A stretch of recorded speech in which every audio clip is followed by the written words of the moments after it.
that plants were something that animals had been invented by plants to move them around, which, from an evolutionary point of view, you can see that this is a kind of truth. And many plants hitchhike around on animals, and no animal has been more prolific in the spreading of plants than the human animal. I mean, we call it ecosystemic disruption, but what it really is ecosystemic homogenization. I live in Hawaii, for example. 80% of the plants in Hawaii are now introduced species. Almost none of the plants that were pre-conquest on the western coast of North America exist anymore. They have been supplanted by much tougher, more tightly evolved Mediterranean plants that had known the presence of grazing animals for millennia. So these flora are constantly being changed. Human beings move plants around. Well, with that perspective, then, it seems to me the Earth's strategy for its own salvation is through machines. And human beings are a kind of intermediary catalytic step in the rarefaction of the Earth. The Earth is involved in a kind of alchemical sublimation of itself into a higher state of morphogenetic order. And that these machines that we build are actually the means by which the Earth itself is growing conscious. You know, if you study embryology, you know that the final ramification, the final spread and thinning out of the nervous system happens very suddenly at the end of fetal development.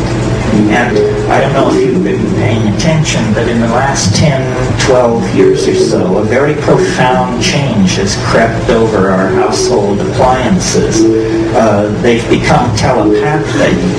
So while we were arguing about the implications of the internet for e-commerce or what have you, all of these passive machines, previously used for playing Pong and word processing, became subsets of a planetary node of information that is never turned off, that endlessly whispers to itself on the back channels, that is endlessly monitoring and being inputted data from the human world.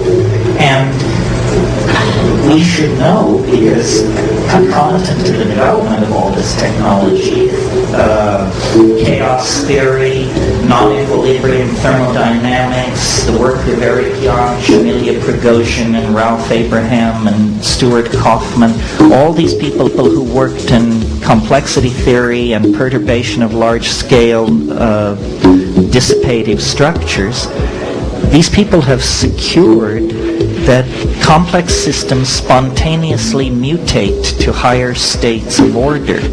This is counterintuitive if you're running physics 19th century style as your OS, but if you're actually keeping up with what's going on, there is nothing miraculous about this. All kinds of complex systems spontaneously mutate to higher states of order.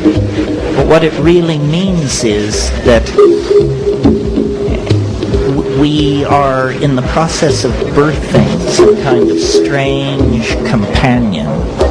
You know, Nietzsche 100 years ago said, "That strangest of all guests now stands at the door." He was speaking of nihilism. And certainly the 20th century sat down, had the party, drank the booze, and went to bed with nihilism. But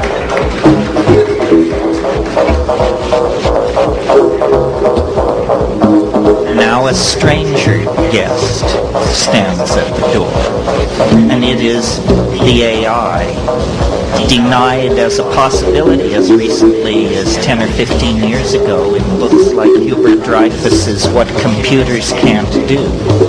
But if you've been paying attention, you may have noticed those voices have grown strangely silent in the past 5 or 6 years. At this point, nobody wants to say what computers can't do and hang their career on that. I mean, that would be extremely reckless at this point, I would think.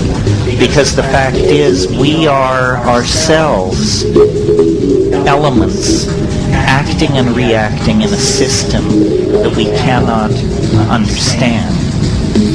This seems natural to me because my observations, as stated here this evening, rest on an assumption which science doesn't share, but which I think is easily conveyed, and you can confirm it from your own experience of life, and it is this, that the universe grows more complex as we approach the present.